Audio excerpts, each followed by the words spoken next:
Hi, welcome to IT and Automation.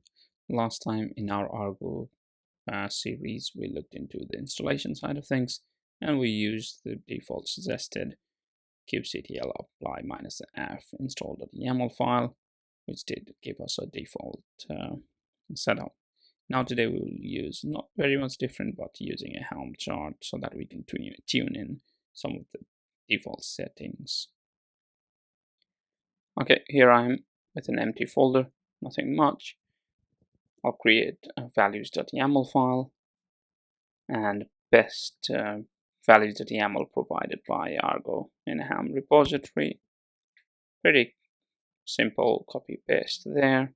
Nothing different. I will change one parameter here, which is called server.insecure false to true. That is to use the TLS termination while using this local setup. And ingress, we need to tune ingress true as well. If I run that command, installation goes through and I get this. If I look into the ingress resource, I should find ingress being created as well. And there we go, that's the ingress. I'll quickly set up a host file to access that ingress. And here I try to access that through the browser, except yes, that's fine because we don't have certificate for that example domain.